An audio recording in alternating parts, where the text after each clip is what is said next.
မိတ်ဆွေကဂီတာတီးခန့်ကြီးကိုစတင်လေ့လာနေတဲ့လူတစ်ယောက်လားကဲဒီနေ့မှာတော့ဂီတာကိုစတင်တီးခန့်နေတဲ့ညီကိုတို့အတွက်အပြစ်မနေဖုန်းထဲမှာရှိတာတဲ့ application အမှုကိုပြပြပေးတာပါမယ်ကဲအဲ့ဒါကျွန်တော်တို့ intro လေးပြီးစလိုက်ကြအောင်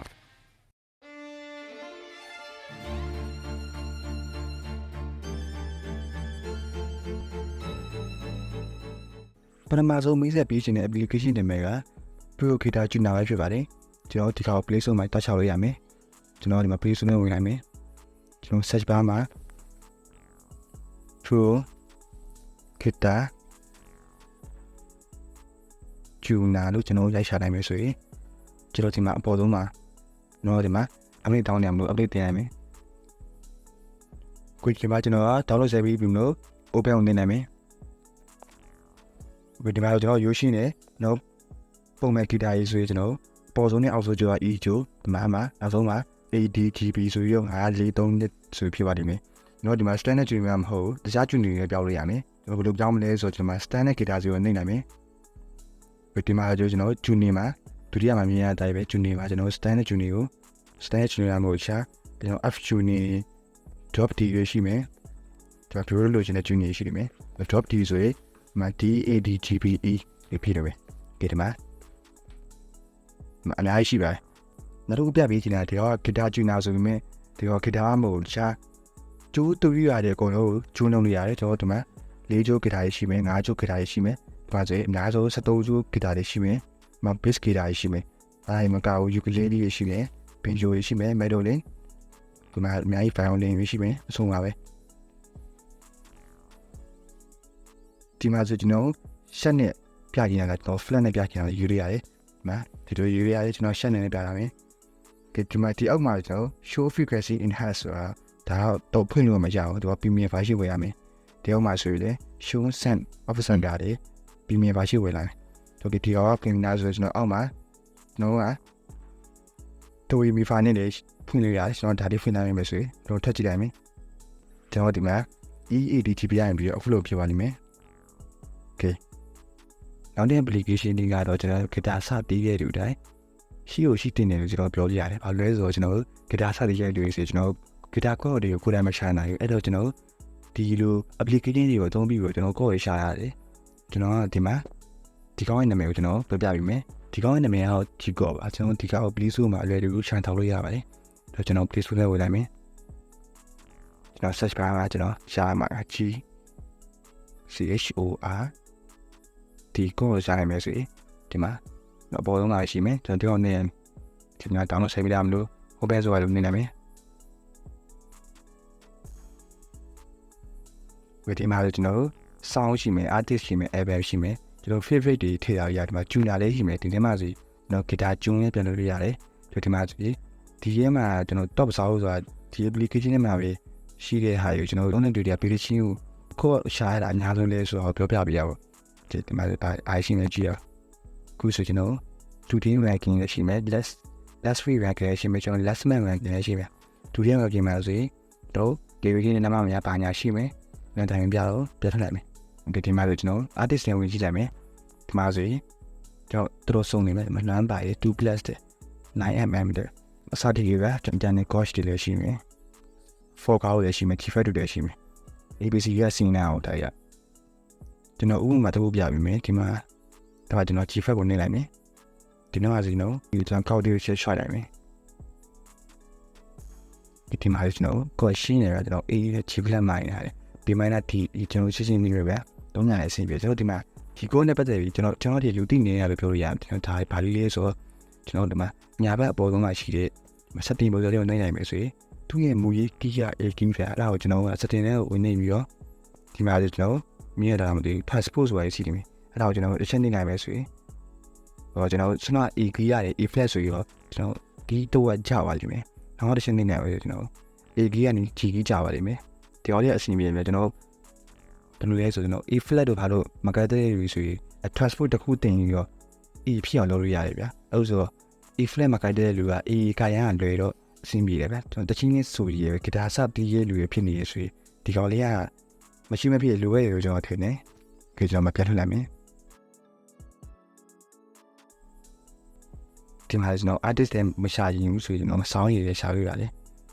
ဒီမှာဝန်နေဆရာဝန်နာဘာညာရှိတယ်ကျွန်တော်ပြထွက်ရမယ်အဲ့မဲ့ဆိုတော့ဘာရှိမလဲကြည့်အောင်ဒီမှာဆိုကျွန်တော်ရှင်းအမယ်ရှိမယ်ကျွန်တော်ဒါရောက်တိတ်တော့မသိဘူးပဲကျွန်တော်ပြထွက်လို့မရမင်းဒီဟာဆို con diary ထဲမှာကျွန်တော်ကော့တွေပါလေးလာရတယ်အခုမှဂီတာစပြီးရဲ့လူတွေအတွက်ဒီ application ကျွန်တော်မြန်မာနိုင်ငံထုတ်ထားတယ်လို့ကျွန်တော်ထင်တယ်ဒီမှာ C major ရှိမယ် C လို့ရေးပြီး minor ရှိမယ် or C minor C5 side view ရှိမယ်ကျွန်တော်ပြထွက်ပေးမယ်ကြည့်ကြအောင်ဒီမှာဒီအောက်မှာရှိတယ် line ဆိုတာလေးလည်းရှိတယ်ဒီကောင်ကဘာရှိလဲဆိုတော့ပေါ်ရတယ်ကျွန်တော်ထည့်ဒါကျွန်တော်သိမသိဘူးဒီမှာအကောက်ဆိုတာကြီးဘာရှိမလဲကြည့်အောင်ကျွန်တော်တောင်းရင်ပါဝင်ရမယ်ဒီလောက်ပါပဲဒီ application ရောက်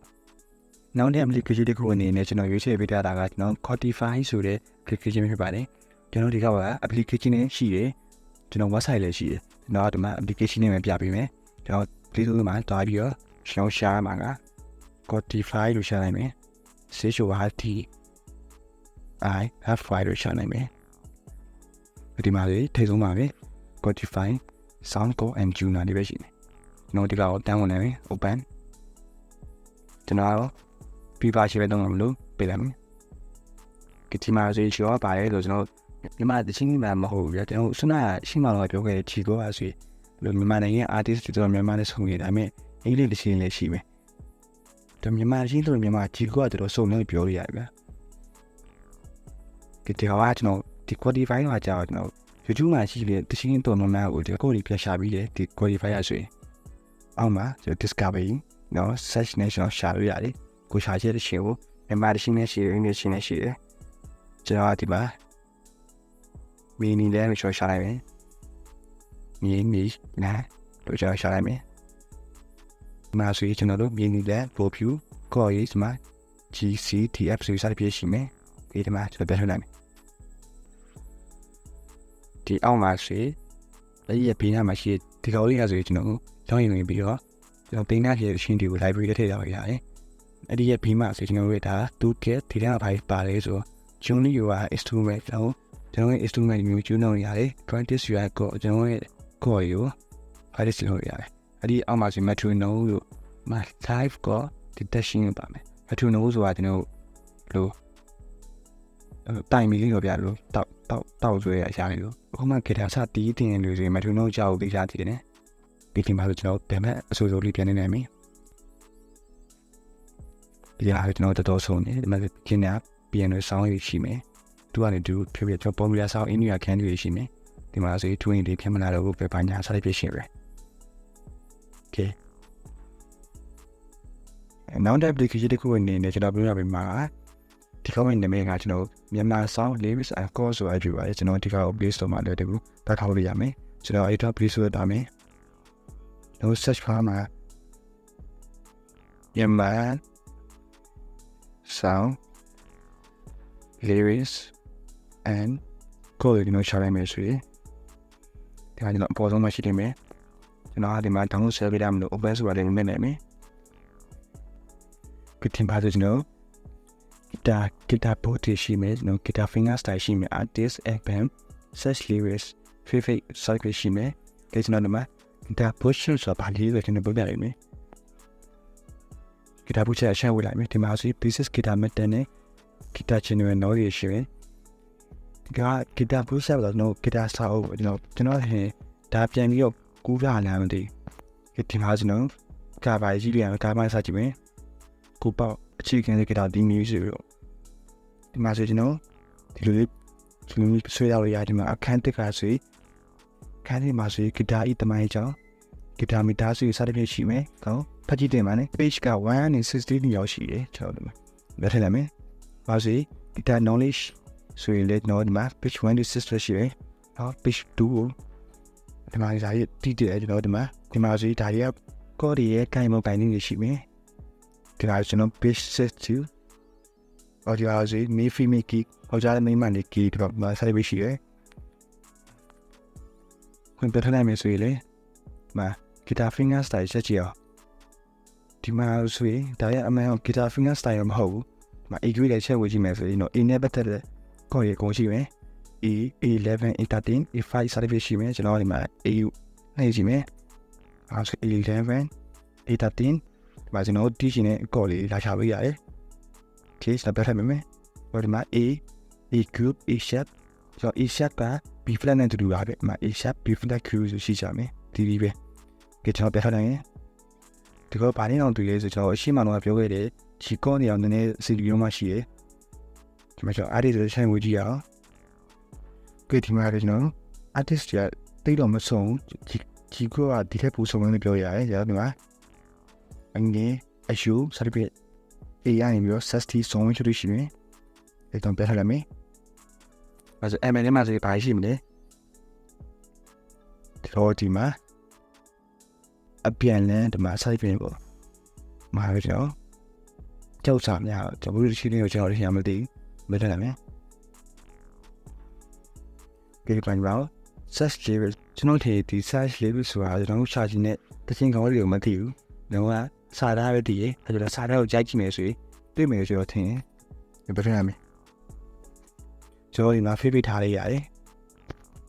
ဒီ application နဲ့ကျွန်တော်ရှင်းမပြောထားခဲ့တဲ့ G-Con နဲ့ CDU မှာပါပဲဒါပေမဲ့ G-Con နဲ့꿰ပြရတာကကျွန်တော်ဒီမြန်မာ sound lyrics and con မှာကကျွန်တော်စာအုပ်ပါမယ် sound နှစ်အုပ်ကျွန်တော်ထင်မှာ sound နှစ်အုပ် basic guitar မှန်တဲ့နဲ့ guitar general knowledge နှစ်အုပ်ရှိမယ်ရှင်းအောင်ကရှေ့ရ G-Con ရောရွေးချယ်နေမယ်ကျွန်တော် artist sound တွေဆိုပြီးတော့ထည့်ရှိမယ်ဒီကကြောင့်ကျွန်တော် guitar sound တွေအပြင်ကျွန်တော် chord တွေရှာလို့ရမယ်ဒီက tuner တော့မပါဘူးကျွန်တော်ထင်တယ်tuner တော့မပါဘူးဟုတ်တယ်ဒီ application လေးကတော့ကြောက်ပါပဲဒီနောက်ဆုံးအနေနဲ့ကျွန်တော်ပြပြ application နာမည်က Thin Core ဆိုတဲ့ application လေးဖြစ်ပါတယ်ကျွန်တော်ဒီကောင်ကို Play Store မှာလည်းတင်ရှာလို့ရမယ်ကျွန်တော်အရင်က Play Store ထဲဝင်လာမယ်ဒီမှာ search bar မှာဒီမှာလိုပဲThin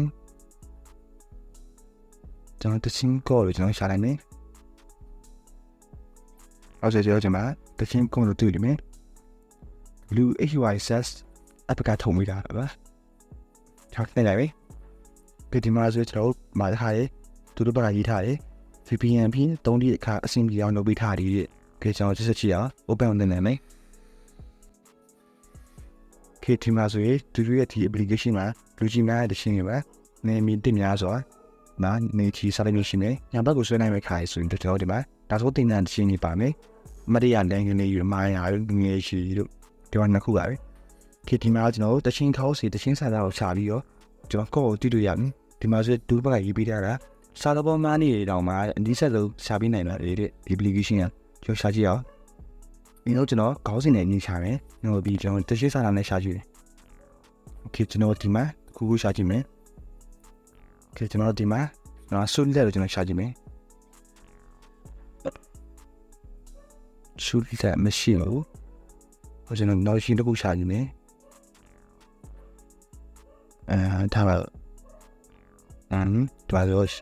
ရှိတယ်မှာမေဒီကူတာတစ်ခုရှိမယ်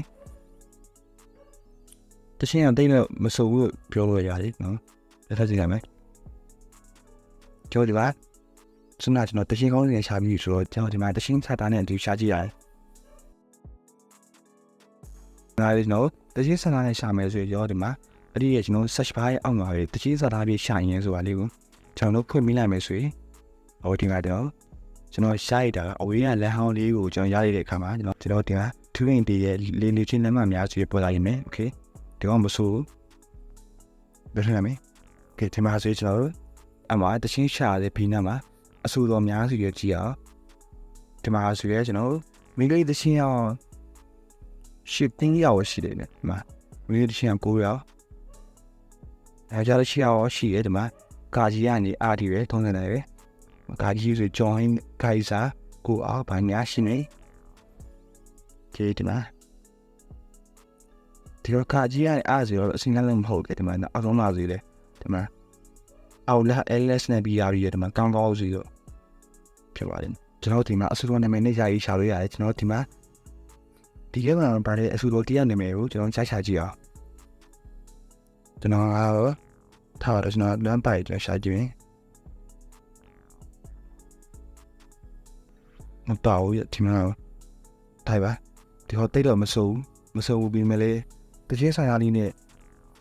ဒီ application ကတိတ်မစော်ပြီးမြင်လေးပဲကျွန်တော်တို့ဒီမှာတရှင်းစာသားနဲ့ရှာလို့ရတာလေးရောက်တော်တော်မိုက်တယ်အဲ့ဒီအပြင်ကကျွန်တော်တရှင်းဖီများဆိုရှိတယ်မြေဒီမှာကျွန်တော်တို့MTP တရှင်းများ Amplet Touring Day ဆိုရှိမယ်တော့မွေပြတော့ပါဘူးဒီမှာကျွန်တော်နားတော့ချင်းတွေကိုဒီမှာစစ်ထားရရတယ်ဒီတော့ခုမှစဝင်နေဆိုတော့စီတာမရှိဘူးဒီ application လေးရောက်တော့ပါပဲဒီဗီဒီယိုလေးကိုအဆုံးမတက်ခင်ကျွန်တော်သတိထပ်ပေးချင်တာကဒီဗီဒီယိုကဂီတာအစတီးတင်နေတဲ့လူတွေအတက်ကိုဒါယူရပါတယ်ဒီပညာနဲ့ပတ်သက်တဲ့ခြားသောအကြောင်းအရာတွေကိုကျွန်တော်တို့ရန်ကုန် SIU channel မှာနေ့စဉ်မပြတ်ဒေသမြင့်ဖြစ်တဲ့ကြောင့်မို့ကျွန်တော်တို့ရဲ့ YouTube channel လေးကို like နဲ့ subscribe လုပ်ပေးပြီးတော့ဘေးနားက notification လေးကိုလည်းနှိပ်ခဲ့ပေးကြဖို့ကျွန်တော်မြင့်မြတ်ရက်ခန့်နိုင်ပါတယ်ဒီဗီဒီယိုလေးကဗီဒီယိုအတွက်အကျိုးရှိတယ်ဆိုရင်ကျွန်တော်ရဲ့ဗီဒီယိုလေးကို like လုပ်ခဲ့ပြီးဖို့မမေ့ပါနဲ့ကဲအဲ့ကျွန်တော်တို့နောက်တဲ့ဗီဒီယိုတွေမှာပြန်တွေ့ကြမယ်